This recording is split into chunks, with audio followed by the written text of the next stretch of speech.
Causas gerais da dependência. Transtorno psicótico. É um conjunto de fenômenos psicóticos que ocorrem durante ou imediatamente após o uso de substâncias psicoativas e que são caracterizadas por alucinações, ilusões, delírios ou ideias de referência, transtornos psiquimotores e afeto anormal. O transtorno tipicamente se resolve, pelo menos, parcialmente, dentro de um mês e completamente dentro de 6 meses e é influenciado pelo tipo de substância envolvida e pela personalidade do usuário. Há que considerar sempre a possibilidade de um outro transtorno mental estar sendo agravado ou precipitado pelo uso de substância psicoativa, exemplo esquizofrenia, transtorno afetivo, transtorno de personalidade de tipo paranoide ou esquizoide. Delirium tremens. É um estado tóxico-confusional breve, mas ocasionalmente com risco de vida, que se acompanha de perturbações somáticas. É usualmente uma consequência de uma abstinência absoluta ou relativa do álcool, em usuários gravemente dependentes com uma longa história de uso. Os sintomas prodrômicos incluem insônia, tremores e medo, podendo haver convulsões. A clássica tríade de sintomas inclui obnubilação da consciência e confusão, alucinações e ilusões vívidas de todo o sensório e tremor marcante, delírios, agitação, inversão do ciclo do sono e hiperatividade autonômica, estão usualmente presentes. Crise de abstinência. É um conjunto de sintomas, de agrupamentos e gravidade variáveis, ocorrendo na ausência relativa ou absoluta de uma substância, após seu uso repetido, prolongado e com altas doses. A abstinência pode ser complicada por convulsões e delírio. Abuso de substância. O abuso de substâncias, álcool e maconha, é um problema comum em pacientes esquizofrênicos, atingindo até 60% destes, piorando com o progredir da doença e interferindo com a aderência do paciente ao tratamento. Uma hipótese importante para explicar comorbidade é que o abuso de substâncias poderia causar ou precipitar a esquizofrenia em indivíduos vulneráveis. Relação temporal entre o início da esquizofrenia e o abuso das substâncias. 27,5% dos pacientes tiveram problemas com drogas mais de um ano antes dos primeiros sintomas da esquizofrenia. 34,6% esquizofrenia e o abuso de substâncias começaram simultaneamente. 37,9% o abuso de substâncias começou após o primeiro sintoma da esquizofrenia. Gestação. O uso de drogas durante a gravidez tem as seguintes implicações tanto para a mãe como para o feto em desenvolvimento. A saúde da gestante. As mulheres grávidas com transtorno decorrente do uso de droga apresentam risco elevado para doenças sexualmente transmitidas, como infecção pelo HIV, hepatite, anemia, tuberculose, hipertensão e pré-eclâmpsia. O curso da gestação. As mulheres grávidas com transtorno decorrente do uso de droga, dependendo do tipo, podem apresentar maior risco para abortos espontâneos, pré-eclâmpsia, placenta prévia e trabalho de parto precoce ou prolongado, além de complicações de outras condições clínicas que podem ser relacionadas ao uso de drogas, como hipertensão independentes de cocaína. Desenvolvimento fetal. Algumas drogas, incluindo os opioides, cocaína e álcool, atravessam a placenta e afetam diretamente o feto. Isso pode ocorrer em qualquer estágio do desenvolvimento, mas é particularmente provável durante o terceiro trimestre, quando o fluxo sanguíneo materno-fetal e as taxas de transporte placentário estão aumentadas. A placenta pode deslocar antes, um dos vários fatores causadores do número crescente de partos prematuros. O feto pode apresentar risco mais elevado que a média para defeitos congênitos, problemas cardiovasculares, comprometimento do desenvolvimento e crescimento, prematuridade, peso baixo ao nascimento e óbito. Após o parto, o neonato pode apresentar abstinência da droga, que pode ser de difícil reconhecimento, particularmente se o pediatra não conhece o diagnóstico da mãe. Desenvolvimento da criança. Algumas substâncias, como o álcool, são associadas com efeitos negativos a longo prazo sobre o desenvolvimento físico e cognitivo. Comportamento como pais. Além do tratamento para o transtorno decorrente do uso de drogas, as mães com esse distúrbio necessitam frequentemente de educação e treinamento para exercer a maternidade, serviços sociais, aconselhamento nutricional, assistência na obtenção de privilégios de saúde e benefícios e outras intervenções que objetivem reduzir a possibilidade de maltratar ou negligenciar a criança. Fonte: Neuropsiconews, Sociedade Brasileira de Informações de Patologias Médicas 1999, número 13. Overdose.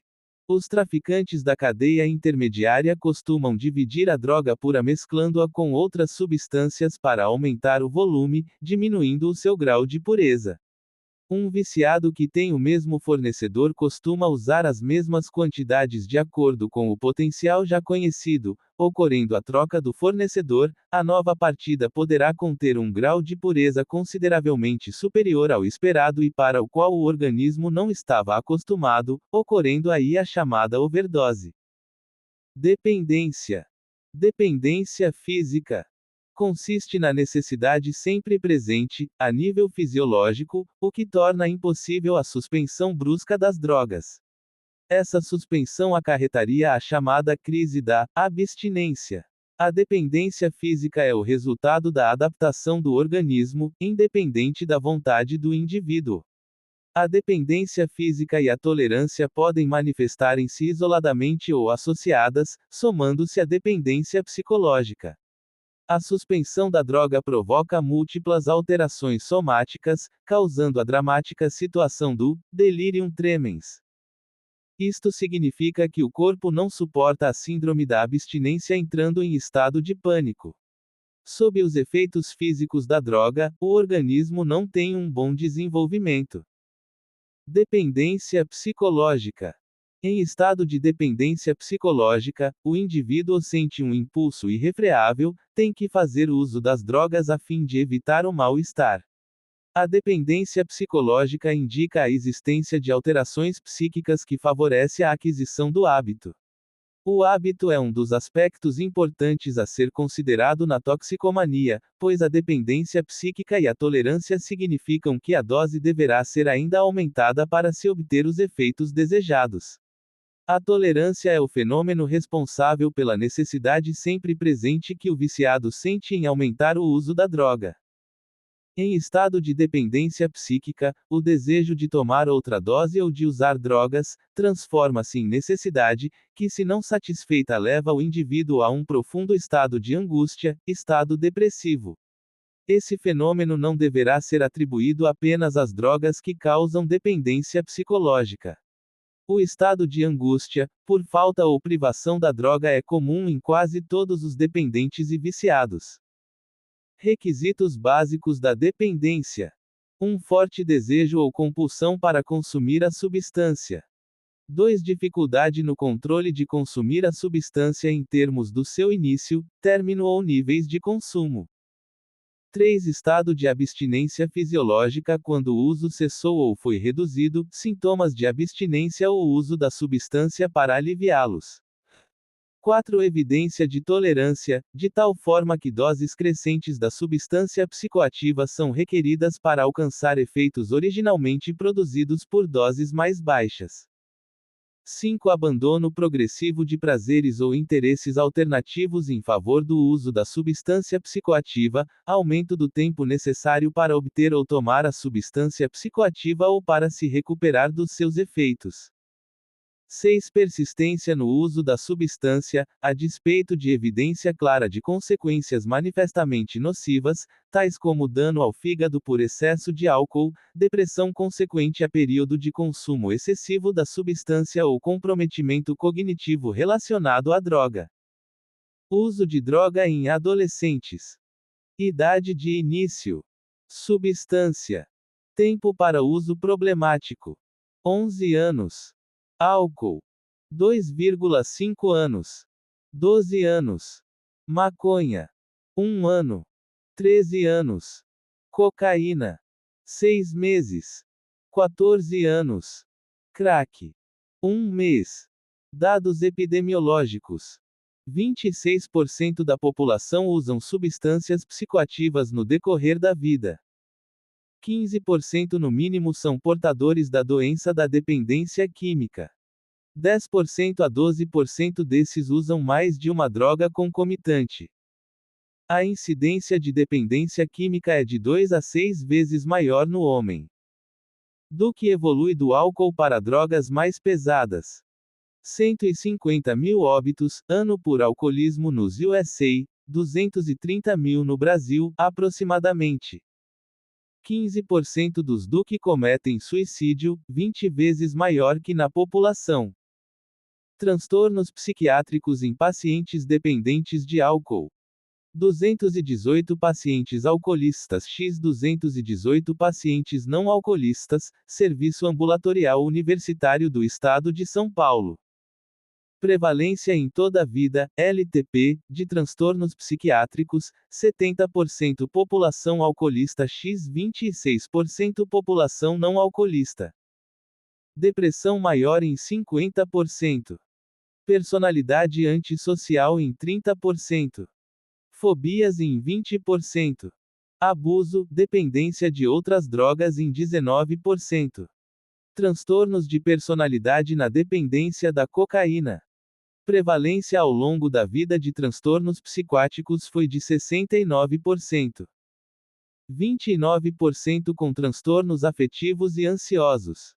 60% com transtornos de personalidade. 11% sem transtornos. Recuperação. Refeições medicinais para os dias de abstinência. Fatos confirmados. Quanto mais precoce e rápido for o aporte de comida e líquidos, mais rápida será a recuperação do viciado que está cruzando os perigosos momentos da síndrome de abstinência. Quanto maior for a quantidade de líquidos e comida aportando no organismo do viciado combalido pelo estresse da síndrome de abstinência, menos intensos serão os sintomas desta síndrome. A boa hidratação e o aporte energético de comida respondem na íntegra, pela recuperação do viciado em fase de abstinência. Se o viciado, em fase de abstinência e conscientemente lúcido puder engolir, sem problemas, sólidos e líquidos, aconselhamos o uso das receitas energéticas abaixo relacionadas. Beterraba. Descasque 3 beterrabas previamente cozidas. Após fatiá-las, triture-as no liquidificador com 6 copos d'água. Junte um concha de caldo de carne, leve ao fogo. Engrosse a mistura com uma colher de sopa de creme de arroz. Quando estiver fervendo, adicione 2 colheres de sopa de molho inglês. Esta refeição serve para combater a desnutrição, a anemia por carência de ferro e a desidratação. É rica em potássio, silício, sódio, cloro, zinco, manganês, ferro, cobre e vitaminas. Cebola. Descasque 5 cebolas médias, fatiando-as em anéis finos. Aqueça 1/4 de xícara de manteiga em uma panela. Junte as cebolas, cozinhando-as em fogo brando até que fiquem macias. Aumente depois o fogo, deixando as cebolas dourarem. Retire a panela do fogo, junte 5 xícaras de caldo de carne, levando para cozinhar novamente durante 30 minutos. Antes de servir, adicione 5 fatias de pão torrado. Cubra a sopa com 1 xícara de queijo parmesão. O sal fica a gosto de cada um. Esta é uma refeição energética, hidratante, rica em selênio. O selênio é um potente antioxidante, que protege as membranas celulares contra possíveis agressões. Caqui. Bata no liquidificador 3 xícaras de polpa de caqui, açúcar a gosto e uma lata de creme de leite. Guarde na geladeira. Sirva gelado. Esta é uma refeição energética, inimiga da inapetência. É rica nas vitaminas A e C. Alface. Junte, numa panela, 4 xícaras de água fria, 1 colher e meia de chá de sal, 2 xícaras de batatas cortadas, 1 colher de sopa de cebola picada. Deixe a mistura ferver até que a batata esteja realmente cozida. Acrescente 1 xícara de alface picada, cozinhando até que ela fique desfeita. Coe. Misture agora 1 colher e meia de azeite com 2 xícaras de leite quente, e junte à sopa. Adicione sal a gosto. Esta é uma refeição energética, hidratante, rica nas vitaminas B e ácido fólico. Legumes fortes. Cozinhar um molho de couve, 250 gramas de abóbora, 3 molhos de espinafre com 1 litro de água, sal, 1 tablete de caldo de carne. Quando os vegetais estiverem bem cozidos, passar no liquidificador. Servir quente, salpicando queijo parmesão por cima. Esta é uma refeição energética, hidratante, rica em vitaminas e minerais. Refeições energéticas para os dias depressivos do viciado em drogas. Batata roxa. Faça uma calda em ponto de fio forte com 2 kg de açúcar e meio litro d'água. Junte 2 kg de batata roxa previamente cozida e passada na peneira. Acrescente 5 cravos da Índia. Cozinhe até ver o fundo da panela. Está pronta para servir. Cenoura. Coloque, numa panela, 2 copos de cenoura ralada, 4 copos de açúcar, 100 gramas de coco ralado, 1 colher de sopa de manteiga, 2 copos de leite. Leve ao fogo, dando o ponto de doce de leite. Abacate. Cortar em cubos um abacate de tamanho médio, acrescentado 2 colheres de chá de açúcar, 2 colheres de sopa de maionese e o suco de uma laranja-lima. Misturar levemente com um garfo. Está pronto para servir. Caqui. Misture 3 xícaras de polpa de caqui, 1 xícara de creme de leite, 1 pacote de gelatina sem sabor, previamente dissolvida em 1 xícara de café de água fervendo, açúcar a gosto, 1 colher de sopa de araruta, 2 colheres de sopa de manteiga, 4 claras em neve bem batidas. Bata a mistura até tomar ponto. Coloque na geladeira de um dia para outro. Maçã. Bata 250 gramas de manteiga com 250 gramas de açúcar. Junte 250 gramas de farinha de trigo, 4 claras em neve, 4 gemas, 3 colheres de sopa de leite, 2 colheres de chá de fermento em pó, 1/2 colher de café de sal. Vá batendo a mistura sempre.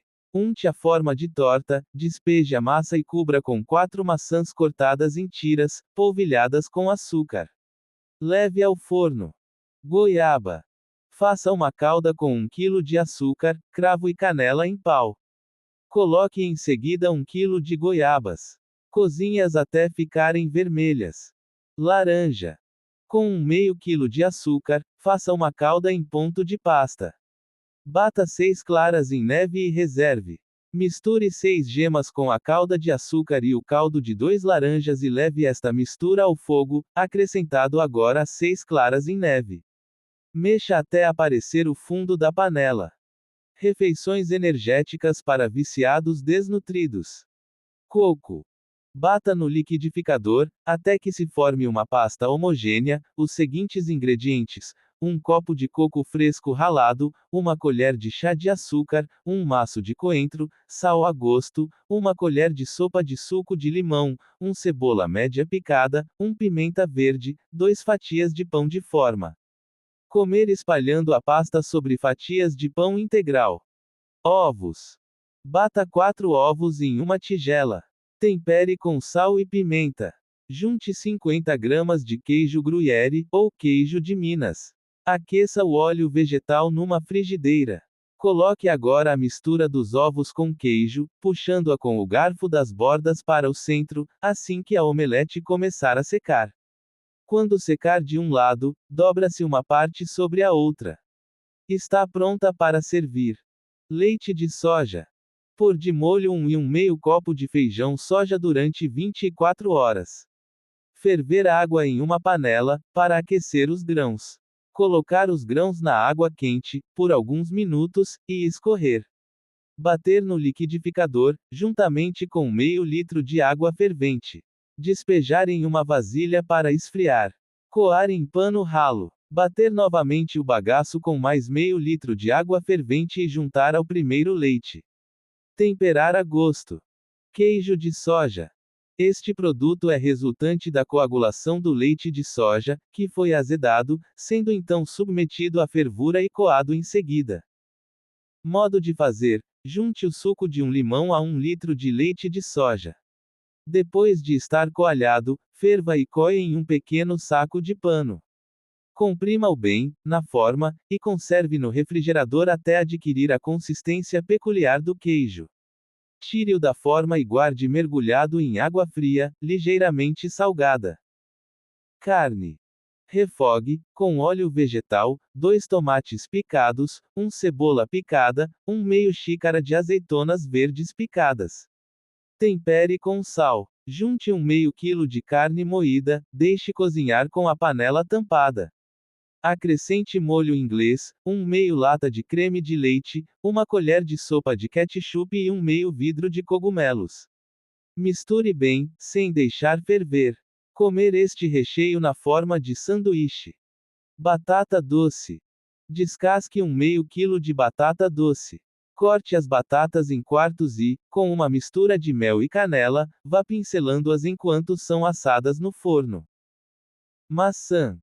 Misture 1 e 1 meio xícara de beterraba cozida, cortada em cubos, com 1 e 1 meio xícara de maçã crua, também cortada em cubos, e 1/4 xícara de cebola em rodelas bem finas. Tempere a mistura com sal e 1/4 de colher de chá de noz moscada. Coloque a massa formada num pirex untado com manteiga. Salpique manteiga por cima e cubra com papel de alumínio. Asse, por 1 hora, em forno pré-aquecido. Refeições energéticas para os dias de infecção. Aipo.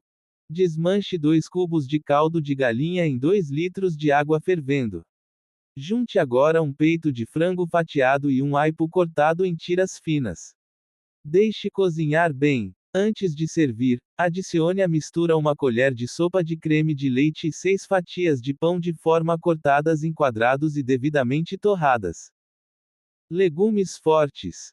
Coloque numa panela, contendo 2,5 litros de água, os seguintes ingredientes: 2 talos de aipo, 2 cenouras, 1 meio quilo de carne de músculo, 1 cebola, 1 chuchu, 1 fatia de abóbora, 2 tomates, 1 alho poró, 2 batatas, 2 nabos, 2 folhas de louro. Ferva a mistura até cozinhar a carne e os legumes. Retire a carne, que poderá ser aproveitada em outro prato, e passe o caldo da sopa e os legumes no liquidificador. Esta sopa dispensa a adição de manteiga ou margarina. Espinafre.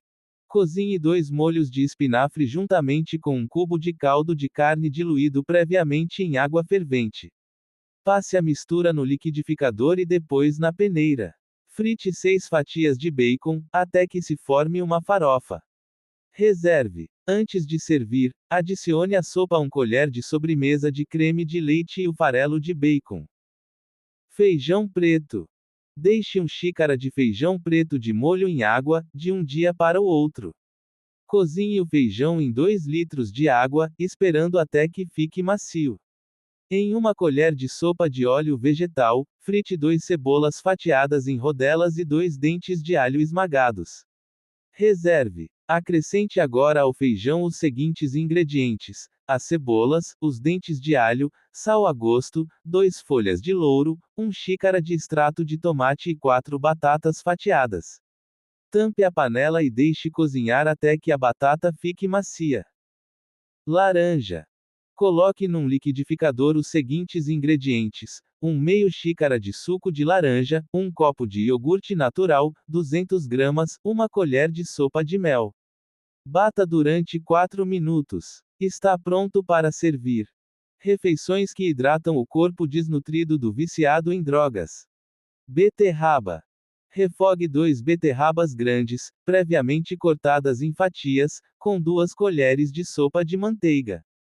Junte em seguida 2 alhos porós picados, fatias de 1 cebola grande e 1 meio repolho pequeno fatiado. Deixe refogar lentamente, durante meia hora, com a panela tampada. Junte agora 2 litros de caldo de carne e deixe ferver lentamente por mais 1 hora. Acrescente o sumo de 2 beterrabas cruas raladas e passadas num pano de prato. Junte à mistura 4 salsichas cozidas, previamente fatiadas. Ferva durante mais 5 minutos. Antes de servir, ponha em cada prato um pouco de salsa picada e uma colherada de leite azedo. Repolho. Cozinhe meio xícara de arroz cru em 2 litros de caldo de galinha, acrescentado mais água se necessário. Tempere com uma colher de sopa de massa de tomate. Antes de servir, acrescente 2 xícaras de repolho cozido e fatiado. Ao servir, regue com um pouco de azeite. Músculo. Corte um ramo de salsa e cebolinha em fatias bem finas. Reserve. Pique 250 gramas de músculos e cenoura, cozinhando, juntamente com cebola grande, dente de alho, pimentão vermelho, 4 tomates sem sementes e sem pele, em uma porção de água e sal. Assim que a água ferver, deixe cozinhar por meia hora até que a carne fique macia. Tempere com sal e pimenta do reino, a gosto. Coe e sirva bem quente. Antes de servir, salpique a salsa e a cebolinha. Batata baroa, mandioquinha. Cozinhe meio quilo de batata baroa descascada, em água. Passe no liquidificador, com um pouco de água. Junte 1 litro de caldo de galinha concentrado, 3 colheres de salsa e cebolinha picadas, 1 copo de leite, 1 colher de sopa de margarina, ou creme de leite fresco, se preferir, e 1 colher de queijo parmesão ralado.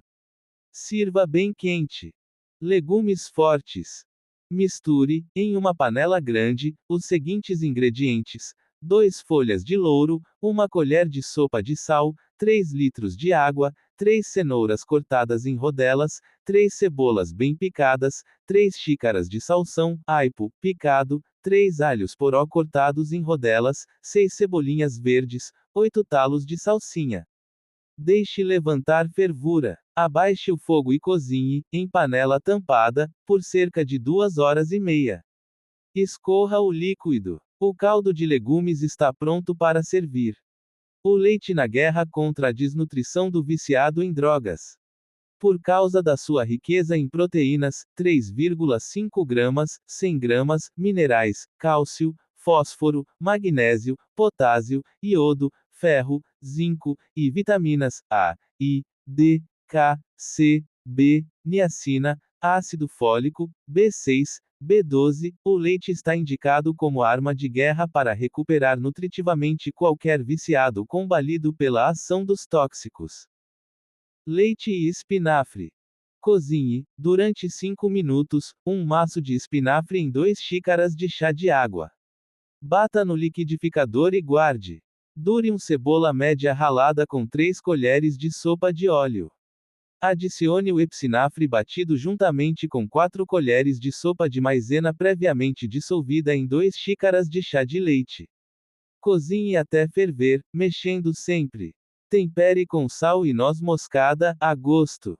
Acrescente meio xícara de queijo ralado.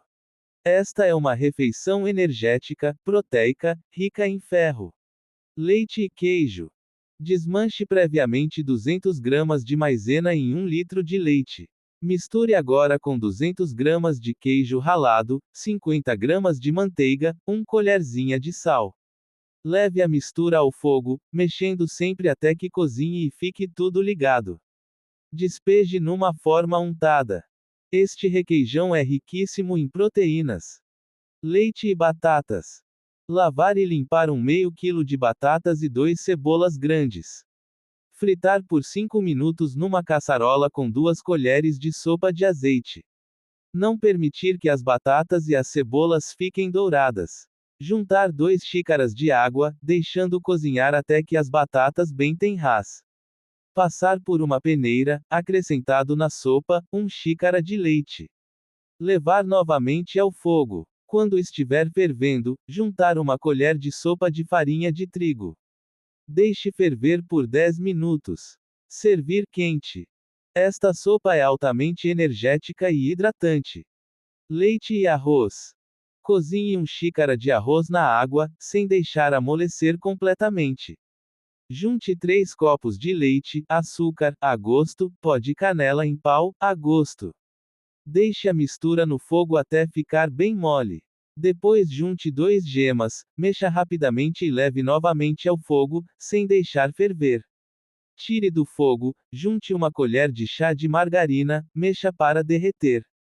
Polvilhe com canela em pó. Esta refeição de arroz doce é altamente energética, está indicada para pessoas debilitadas pela ação dos tóxicos. Leite e abóbora. Cozinhe 250 gramas de abóbora com água fervendo. Acrescente sal, canela e cravo. Passe depois no liquidificador. Leve novamente ao fogo, na mesma água em que foi cozida, juntando 75 gramas de queijo branco. Deixe ferver. Em seguida, coloque 170 gramas de açúcar e um copo de leite. Leve a mistura ao fogo brando, mexendo sempre. Engrosse com farinha de trigo dissolvida previamente em um pouco de água. Este mingau de abóbora é altamente energético e mineralizante. Salvar o Filho Drogado, Dr. Flávio Rothman, segunda edição, Editora Record. Recuperação. Tratamento médicos e psicológicos. Os jovens em geral são rebeldes às clássicas psicoterapias, mas quando usam drogas as resistências pioram e acabam criando verdadeiras batalhas em casa para não ir às consultas. As alegações mais comuns são, entre outras: não sou louco para ir a um psiquiatra, os loucos são vocês. Não sou viciado. Paro quando eu quiser, vão gastar dinheiro à toa. Quando há comprometimento psicológico ou físico, a consulta especializada se faz necessária. Cabe ao profissional, médico, psiquiatra, psicólogo especializado, especialista em dependência química fazer um bom diagnóstico e estabelecer um procedimento adequado. Os especialistas estão mais capacitados a utilizar, se necessário, medicamentos específicos. Há muito progresso no campo medicamentoso terapêutico. Novidades surgem a toda hora, entretanto a validade deverá ser confirmada pelos profissionais escolhidos. Só internação hospitalar não resolve. Em casos graves, quando o usuário está muito comprometido, a internação hospitalar é necessária e fundamental para dar início à recuperação.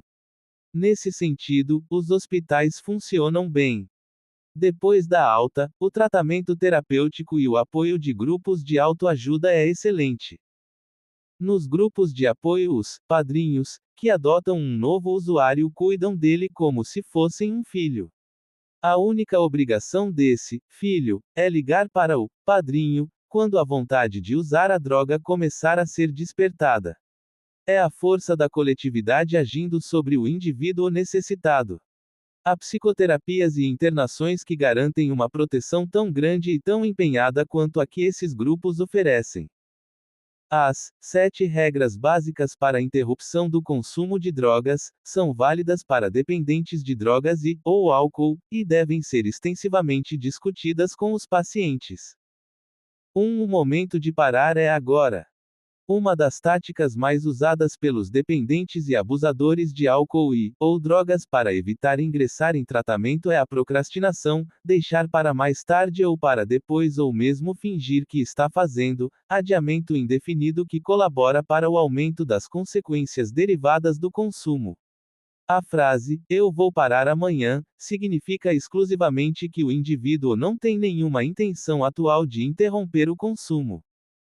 2. Deve-se parar o consumo de uma vez. Reduzir o consumo de drogas e álcool é uma tarefa ingrata e infrutífera. Cada episódio de consumo aumenta o desejo por mais e assim o processo de recuperação acaba sempre adiado. 3. Parar todas as drogas de abuso, incluindo álcool e maconha. Esta é uma das regras mais difíceis para o dependente de cocaína ou crack aceitar.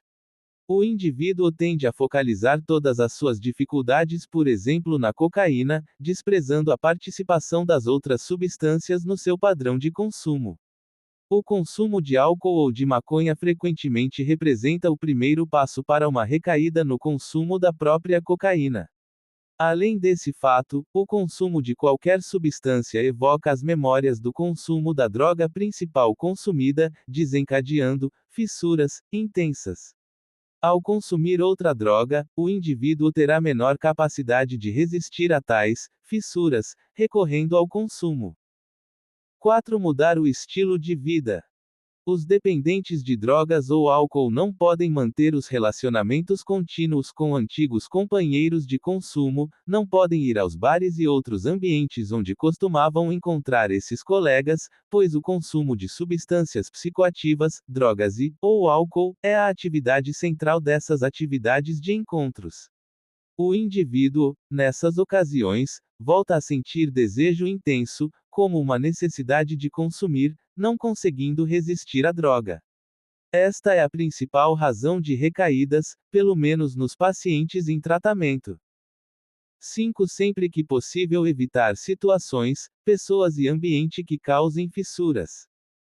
É importante antecipar estas situações em tratamento antes de se encontrar nas situações acima descritas, para que a pessoa possa lidar adequadamente e evite o uso.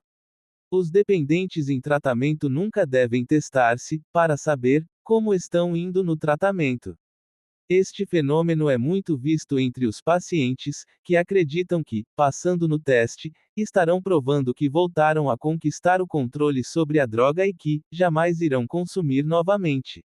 Infelizmente, nada poderia ser mais falso que isto. Mesmo passando no teste, o paciente estará mais próximo de uma recaída, por ter se aproximado ao ambiente de consumo e, provavelmente, por excesso de autoconfiança. 6. Procurar outras recompensas, fontes de prazer. Durante a trajetória da dependência, os indivíduos costumam afastar-se de praticamente todas as formas de lazer que não se encontram associadas diretamente ao consumo, frequentemente abandonam hobbies, afastam-se de pessoas que não usam, param de exercitar-se. Com a evolução da dependência, mesmo o interesse no sexo reduz muito, e a vida torna-se escassa de prazeres não quimicamente induzidos. O aprendizado de como voltar a estar em sintonia com o mundo normal é uma das tarefas mais difíceis da recuperação. Alguns indivíduos chegam a relatar que desaprenderam a falar, sem o efeito das drogas. 7. Cuidados pessoais, aparência, alimentação, exercício, etc. A cocaína ou álcool, por exemplo, são um potente inibidor do apetite, de forma que usuários crônicos tendem a apresentar deficiências de diversos nutrientes e vitaminas.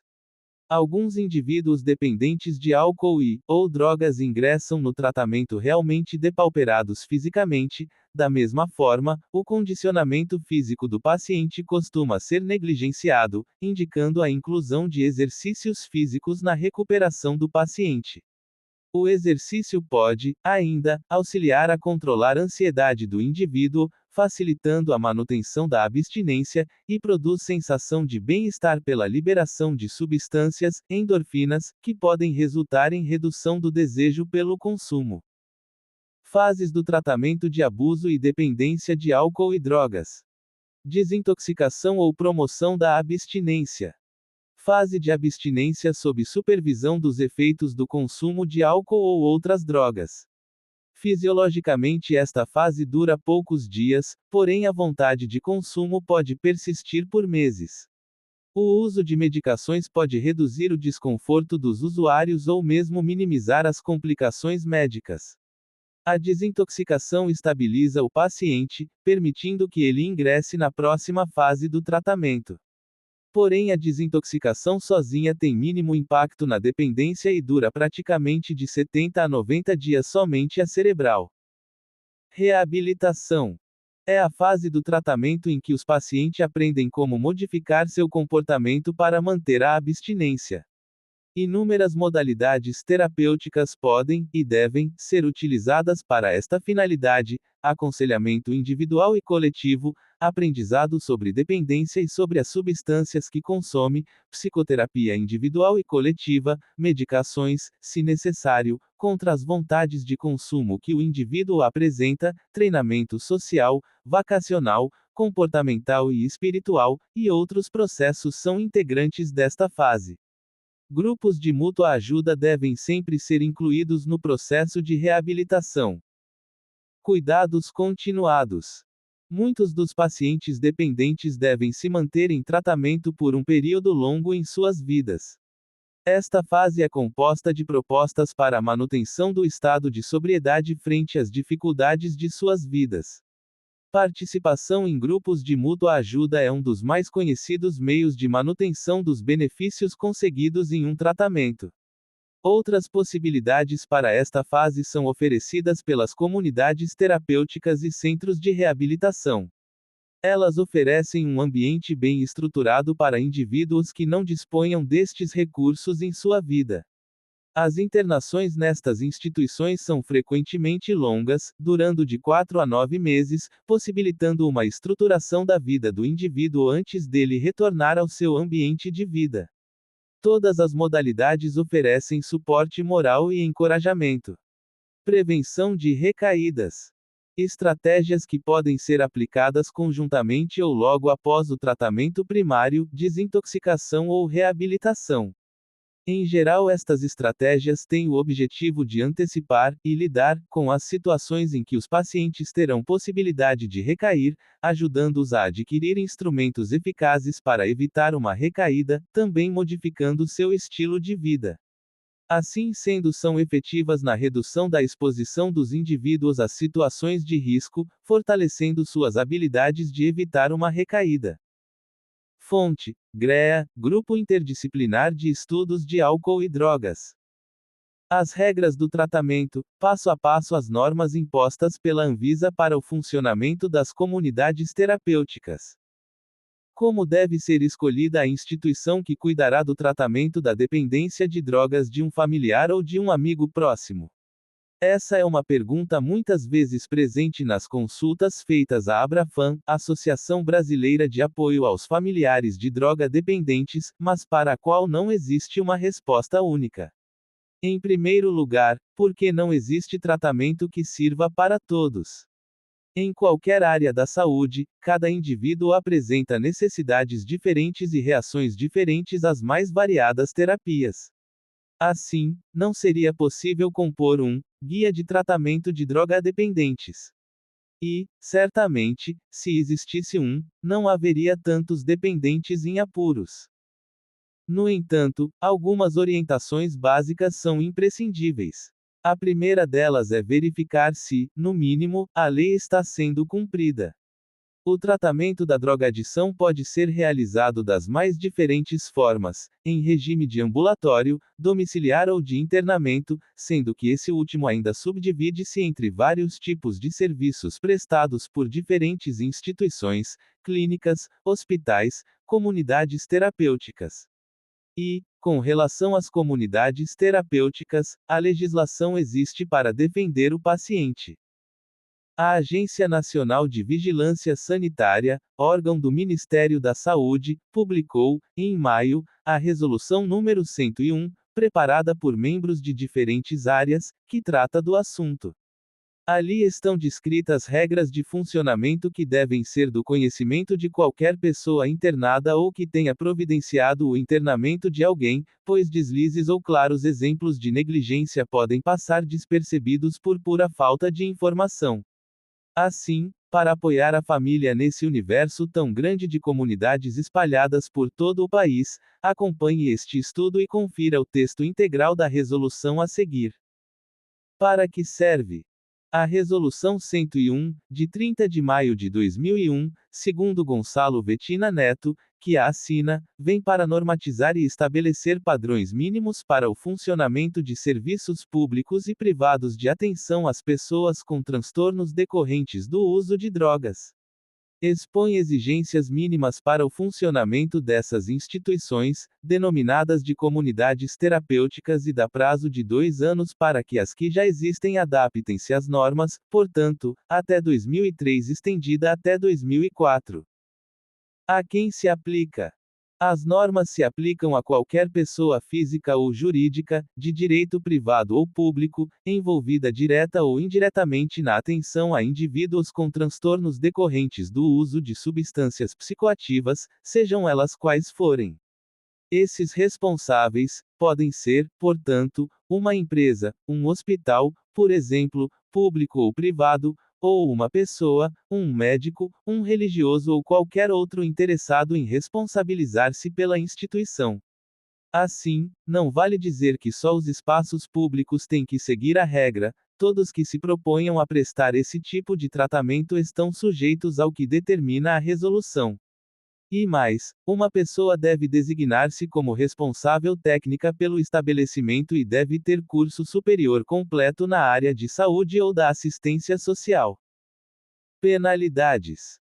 Tratando-se de uma resolução, e não propriamente de uma lei, quem não cumpre as regras é penalizado de acordo com o que determina a Lei 6.437, de 20 de agosto de 1977, pois não agiu de acordo com o determinado pela vigilância sanitária e, portanto, incorreu no que é chamado de infração sanitária.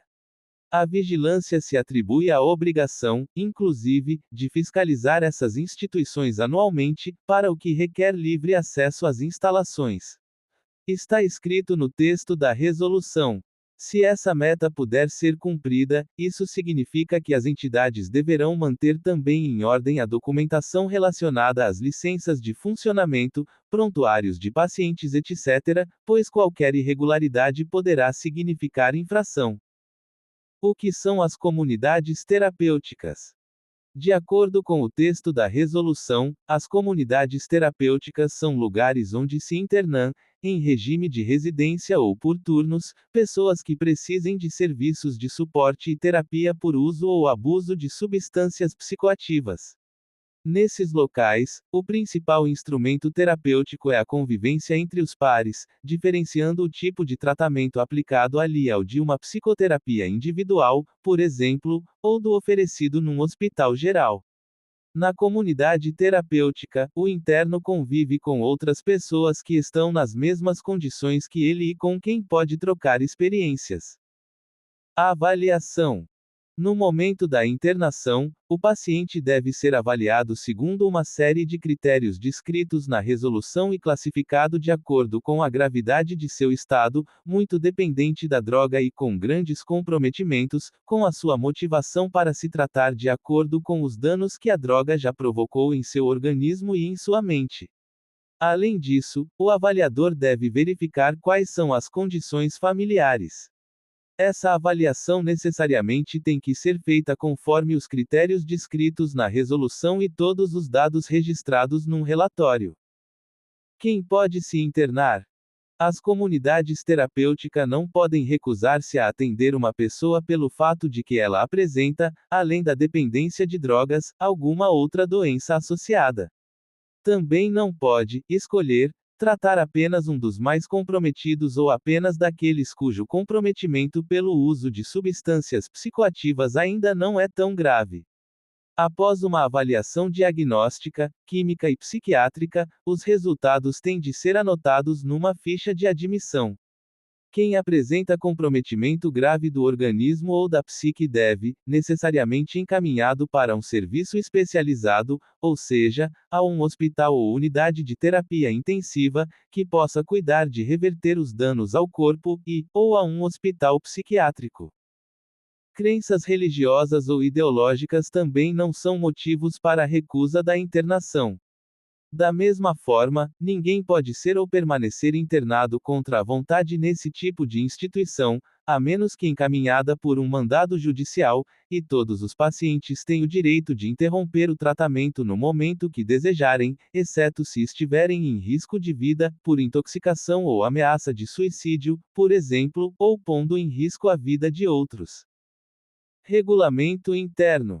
Ao admitir um paciente, a instituição deve expor a ele e a seus familiares sobre suas normas de funcionamento, regime de internação e proposta de tratamento, já com uma previsão do tempo previsto para sua conclusão. Toda a rotina do horário de despertar, atendimento individual ou grupal, programas educacionais, etc., deve ser entregue por escrito. As atividades obrigatórias e opcionais, os critérios de alta e de acompanhamento após a alta também devem ficar bem claros nesse documento e o paciente ou responsável assinará um termo de concordância com o regulamento. Instalações e capacidade. As comunidades terapêuticas devem ter capacidade máxima de alojamento para 60 residentes, alocados em, no máximo 2 unidades. Isso vale para instituições criadas a partir da data da resolução. As que existiam anteriormente podem ter até 90 moradores em no máximo 3 unidades. As comunidades que também prestam atendimento médico devem estar de acordo com a legislação e licenças de funcionamento específicas. A resolução faz uma sugestão das instalações ideais. Medicamentos. Algumas vezes, é admitido um interno que já utiliza algum tipo de medicamento de venda controlada, psiquiátrico ou para tratamento de qualquer doença. A direção da comunidade terapêutica deve responsabilizar-se, nesses casos, pela guarda e administração do medicamento ao paciente. Nos casos em que a comunidade também presta atendimento médico de desintoxicação, em que, muitas vezes, são utilizadas substâncias psicoativas semelhantes às drogas de abuso e que podem, portanto, provocar dependência quando usadas sem controle, a instituição deve ter licença de funcionamento específica e submeter-se a regulamento técnico próprio do Ministério da Saúde. Direitos do paciente. A resolução da Anvisa descreve que todo paciente, durante a internação na comunidade terapêutica, tem direito a exercer sua cidadania, votar, por exemplo, ao sigilo sobre suas condições clínicas e psíquicas, a cuidados com sua segurança, a alojamentos e higiene adequados, a receber alimentação nutritiva, a estar livre de castigos físicos, psíquicos ou morais, ao livre exercício de sua espiritualidade, ao cumprimento de recomendações médicas, a ser encaminhado para outros serviços quando a comunidade não for capaz de resolver intercorrências, a receber seus medicamentos de acordo com a prescrição médica. Revista Droga e Família, órgão oficial da Abrafam, Associação Brasileira de Apoio às Famílias de Drogadependentes. Prevenção. Muito se tem feito nos últimos tempos para que as pessoas se previnam contra o uso de drogas. Mas também muito se tem feito, legal ou ilegalmente, para que elas sejam usadas. O resultado final é que as pessoas estão consumindo cada vez mais drogas. Usar drogas significa, em primeira instância, buscar prazer. É muito difícil lutar contra o prazer, porque foi ele que sempre norteou o comportamento dos seres vivos para se autopreservarem e perpetuarem sua espécie. A droga provoca o prazer que engana o organismo, que então passa a querê-lo mais, como se fosse bom. Mas o prazer provocado pela droga não é bom, porque ele mais destrói a vida do que ajuda na sobrevivência. A prevenção tem de mostrar a diferença que há entre o que é gostoso e o que é bom. Todo usuário e principalmente sua família tem arcado com as consequências decorrentes desse tipo de busca de prazer. Pela disposição de querer ajudar outras pessoas, parte da sociedade procura caminhos para prevenir o maior mal evitável deste final de milênio. Caminhos disponíveis. 1. Do medo, os jovens não se aproximarão das drogas se as temerem. Para se criar o medo, basta mostrar somente o lado negativo das drogas. Pode funcionar para crianças enquanto elas acreditarem no adultos. 2. Das informações científicas, quanto mais alguém souber sobre as drogas, mais condições terá para decidir usá-las ou não. Uma informação pode ser trocada por outra mais convincente e que atenda aos interesses imediatos da pessoa. 3. Da legalidade, não se deve usar drogas porque elas são ilegais. Mas e as drogas legais? E todas as substâncias adquiridas livremente que podem ser transformadas em drogas? 4. Do princípio moral, a droga fere os princípios éticos e morais. Esses valores entram em crise exatamente na juventude. 5. Do maior controle da vida dos jovens, mais vigiados pelos pais e professores, os jovens teriam maiores dificuldades em se aproximar das drogas. Só que isso não é totalmente verdadeiro. Não adianta proteger quem não se defende. 6. Do afeto, quem recebe muito amor não sente necessidade de drogas. Fica aleijado afetivamente quem só recebe amor e não o retribui. Droga é usufruir prazer sem ter de devolver nada. 7. Da autoestima. Quem tem boa autoestima não engole qualquer porcaria. Ocorre que algumas drogas não são consideradas porcarias, mas aditivos para curtir melhor a vida. 8. Do esporte. Quem faz esporte não usa drogas. Não é isso o que a sociedade tem presenciado. Reis do esporte perdem sua majestade devido às drogas. 9. Da união dos vários caminhos é um caminho composto de vários outros, cada qual com sua própria indicação. Cada jovem escolhe o mais adequado para si. Por enquanto, é o que tem dado os resultados mais satisfatórios. 10. Da integração relacional, contribuição para enriquecer o caminho 9. Nesse trajeto, o jovem é uma pessoa integrada consigo mesmo, corpo e psique, com as pessoas com as quais se relaciona, integração social, e com o ecossistema, ambiente, valorizando a disciplina, a gratidão, a religiosidade, a ética e a cidadania. Fonte: Anjos Caídos, e Samir Tiba. Editora Gente, 6ª edição. Recuperação. Grupos de autoajuda. Federação Brasileira de Amor Exigente. Trave. Álvares de Azevedo, 52 Cambuí CEP, 13.025.030 Campinas, São Paulo. TEL, 19252-2630, fax 19-295-3363. Alcoólicos Anônimos, Central de Serviços de AA, São Paulo. São Paulo. 11-3315-9333. Campinas, São Paulo. 19-234-8088. Rio de Janeiro. 21-253-9283. Brasília. 61-226-0091. Fortaleza. 85-231-2437. Goiânia. 62-223-0445. E-mail: aa@alcoolicosanonimos.org.br. Codependentes Anônimos, Rua João Moura, 425. Site. E-mail: codependentes@yahoo.com. Cebrid. Centro Brasileiro de Informações sobre Drogas Psicotrópicas. PROAD. Programa de Orientação e Atendimento a Dependentes. 115576-4472. Rio de Janeiro. NEPAD, Núcleo de Estudos e Pesquisas em Atenção ao Uso de Drogas. Tratamento ambulatorial ligado à Universidade Estadual do Rio de Janeiro, UERJ. Rua Fonseca Teles, 121, quarto andar. Bairro de São Cristóvão. Rio de Janeiro, Rio de Janeiro.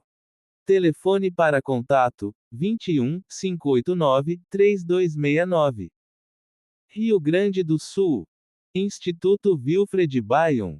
Sessões de psicoterapia com o apoio da Igreja Luterana. Rua Gomes Jardim, 758. Porto Alegre, Rio Grande do Sul. Telefone para contato: 51 223 5643. Tocantins. Projeto Saúde Escolar. Encaminhamento médico e psicológico. Esplanada das Secretarias. Centro. Telefone para contato: 63 218 1762.